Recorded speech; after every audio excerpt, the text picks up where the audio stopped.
This is me 2 years ago. And this is the exact same person, just a little bit older, and hitting the exact same pose. And I'm sure you can notice already that my physique has developed quite a bit. But that's not going to be the focal point of my video here today. I'm not here to brag about my physique and how much it's developed. What I'm here to show you is a glimpse of what your future could look like. For me, all it took was 2 years of relatively hard work to go from this to this. And I'm not even asking you to work like David Goggins, putting in 25 hours of work per day. I would say almost steer away from that if your goal is to make as many gains as possible. All you had to spend was a little bit of time every single day and stay consistent at it. And let's just do some math to show you how much time I actually spent in the gym within those 2 years. So every time I would go to the gym, I would spend around an hour and a half at most in the gym. And I would go around 4 to 6 times a week. So you multiply 6 by 1.5, that gives us 9.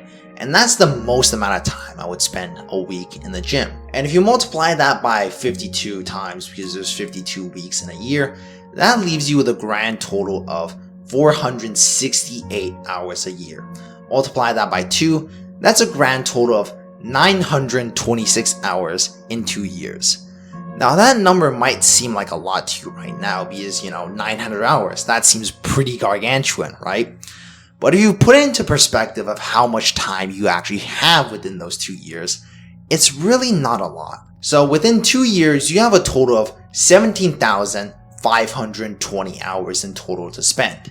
And if we take away 2/3 of that for sleep and school or work, you still have a total of just a little bit under 6,000 hours to spend on things like the gym. And 6,000 hours seems a lot more than 900 now, right? Even if you spend the most amount of time you really need to in the gym, you still have a remaining 5,000 hours left to do what you want to do and improve other areas of your life and enjoy life in general. But a lot of you were probably in a similar situation to where I was. You might have been fat, you might have been skinny, you might have been whatever you were, but you just wanted to leave what you were behind and become a different person.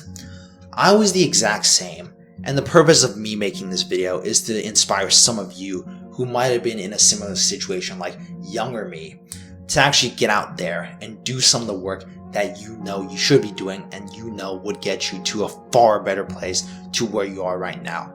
And I'm sure a lot of you would achieve far greater physiques than I have because a lot of you probably have better genetics than I do and you just don't quite know it yet.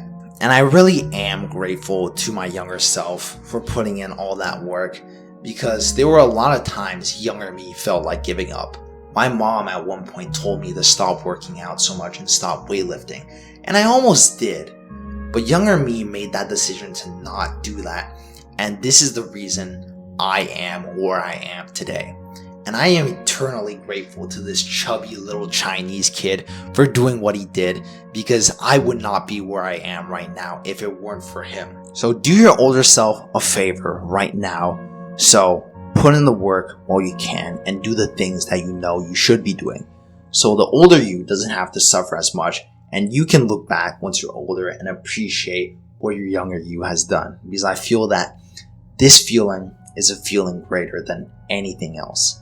But I hope this video could be some inspiration to some of you and motivate some of you to actually get out there and do the work that you know you should be doing. But I do appreciate all of you for sticking to the end and listening to this Chinese kid just yap for a good 6 minutes. But yeah, I do really appreciate it. And just stay consistent, stay disciplined, and keep on doing the things that you know you need to be done. Alright? But yeah, that's about it. So just give me a kiss. Mwah.